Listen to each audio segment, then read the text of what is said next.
உங்களை அழைத்தவர் உண்மை உள்ளவர். இந்த நாளில் கூட என் அன்பு சகோதரா சகோதரிகளே பாருங்கள், உங்களை அழைத்த தேவன் உண்மை உள்ளவராக இருக்கிறபடியால் அவர் உங்களிடத்தில் எதிர்பார்க்குற ஒவ்வொரு காரியம் என்னென்னா உண்மையை தான் தேவன் எதிர்பார்க்குறார். இந்த நாளில் பாருங்கள், யோசப்போடு கூட அந்த கொஞ்சம் உண்மை இருந்தது பாருங்கள். அந்த நாளில் பாருங்கள், அவருக்கு பாவம் அவரை தேடி வரும்போது அதை விட்டு விலகி ஓடினதுனால ஆண்டவருக்கு அவர் உண்மையாக இருந்ததுனால அந்த பார்வோனுக்கே அவரை கத்தர் அதிகாரியாக தேவன் மாற்றினார். அதே போல் இந்த நாளில் நீங்கள் ஆண்டவர் பார்க்குறாரு ஒரு வாழ்க்கை வாழ்ந்தீங்கன்னா 2025 கர்த்தர் அநேக இடத்துல உங்கள் தலைகளை உயர்த்தி உங்களை எல்லா ஸ்தானத்திலையும் கர்த்தர் உங்களை நிலைநிறுத்தி அந்நிய கண்களில் உங்கள் சொந்த கண்ணை காணும் தேவன் உங்களை உயர்த்துறது அவர் விரும்புகிற உண்மையை உங்களிடத்தில் அவர் எதிர்பார்க்குறார்.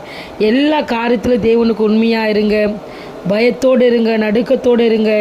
இந்த சேனல் அநேகருக்கு ஷேர் பண்ணுங்கள், இதை ஊழியமாக செய்யுங்க. God bless you.